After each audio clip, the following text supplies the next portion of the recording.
Grossisten.com.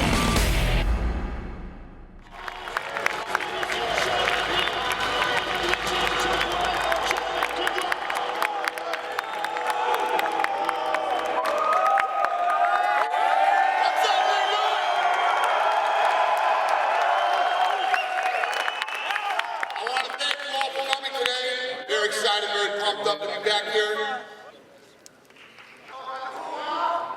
Shogun!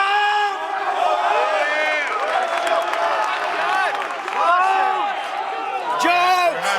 Jones!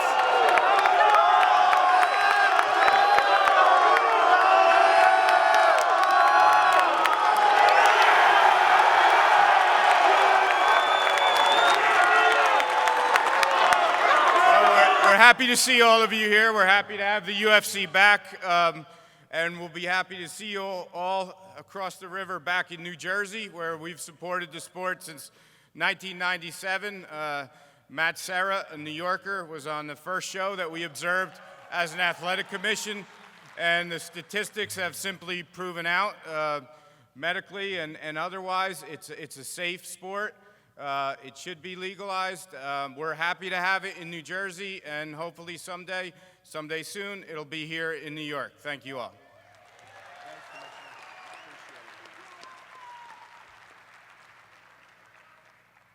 All right, let's get this show rolling here. You know how I like to do this. I'm going to open it right up for questions. Who's first? Not you guys yet. The professionals first. Hey, Dana. Question for Dan Miller. Dan, a big step up in competition. How are you feeling for this fight, and what are you going to do with this opportunity? It's a huge opportunity for me. Huge step up with Nate. He's a fantastic fighter, and I can't wait to get in the octagon with him. I'm going to try to take advantage of this opportunity. Questions for Shogun first. Shogun, do you see a lot in Jon Jones as a mirror image of yourself when you were at that age competing in Pride? Foi na mesma idade que eu tinha, ele tem, que eu fui campeão e tudo mais, né? Eu acho que, com certeza, assim, vindo a carreira, tem alguma similaridade, mas o jogo é muito diferente no meio dele, né? Mas, com certeza, tem pela idade e tudo mais. Well, actually, yes, I was a champion back when I was 23 in Pride. So if you compare our careers in that sense, you can see some similarities. However, we are very different fighters style-wise. So I would compare our paths just in the sense that we are rising at a young age. And question for Johnny. John, same thing sort of. From the Goose Mao debut in the octagon to where you are today, your career has just completely skyrocketed. There's a lot of distractions leading up to the biggest fight of your life, not just all the media stuff, but there's the talk of the whole Rashad Evans stuff. How are you keeping yourself mentally focused to prepare for this biggest fight of your career? I don't really look at it as being distracted. I'm just enjoying the ride. I'm definitely grateful to be sitting where I am today, and realize that it's a dream come true, and so I'm just enjoying the whole thing. So I wouldn't say there's distractions. I'm still training twice a day, even as I'm tweeting so much. and it's just fun to be here. So, and I meditate a lot on victory and things like that. So I'm definitely in tune with what's going on, and I'm just excited. I'm just enjoying the ride.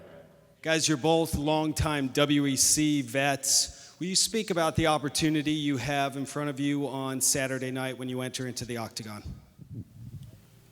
I'm just excited. This has been something that I've wanted to do for a long time, to fight in the UFC, and it's been a long road for me. This is 7 years in an MMA career, and I've been pretty decorated and had some great opportunities, but this is the biggest one so far, and so being at the point that I'm at and seeing an opportunity like this, I can't wait to seize it and make a statement and get the win and have some fun.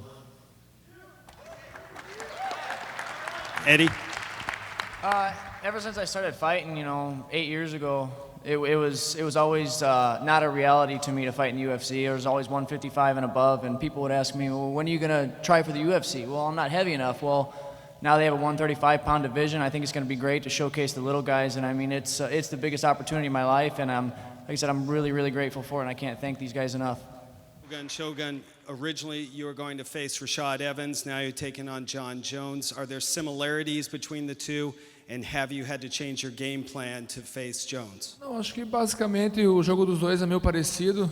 Os dois gostam de trocar em pé e trabalham mais no ground and pound. Na verdade, a única diferença foi que eu tive que contratar sparrings do biotipo igual do Jon Jones, né?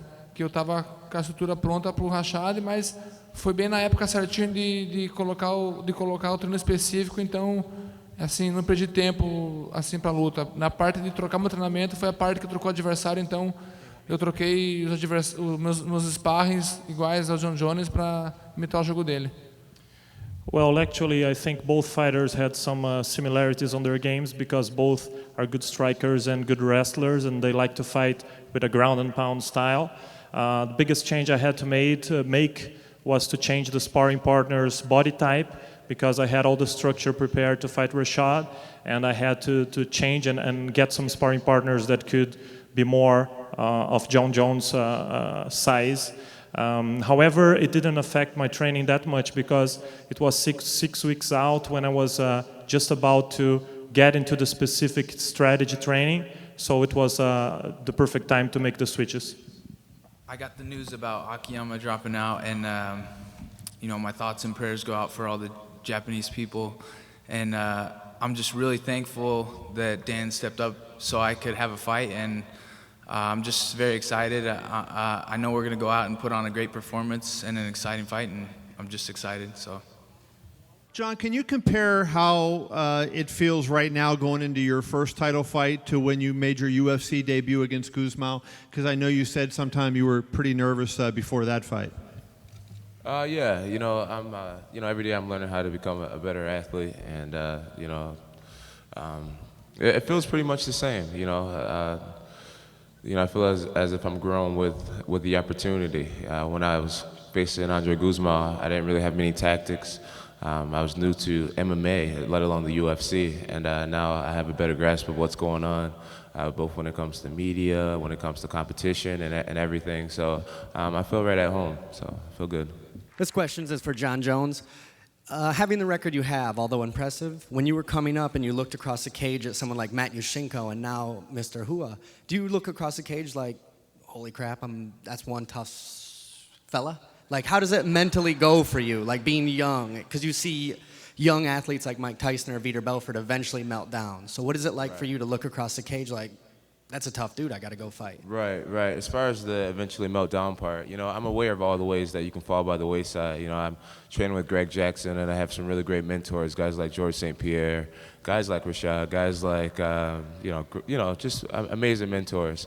And I'm just, I guess awareness is key, and knowledge is power, and I feel as if I'm a pretty smart guy, and I know warning signs of when you can be sidetracked and staying away from certain situations, certain people, things like that. So I feel as if, my manager, Malki Kawa, we go over a lot of things of how to stay in a good position. And what was your other question? I'm sorry. As far as looking across the ring at a guy like Shogun, I visualize the fight a lot, and I feel mentally unprepared to look across the ring at Shogun and do what I do. Shogun wakes up in the morning and puts his pants on just like I do. I'm sure he poops just like I poop, and it's another fight. I try not to fight the face. I try not to fight the name. I fight the body. You guys like that poop how I poop thing? Yeah. I'm sorry.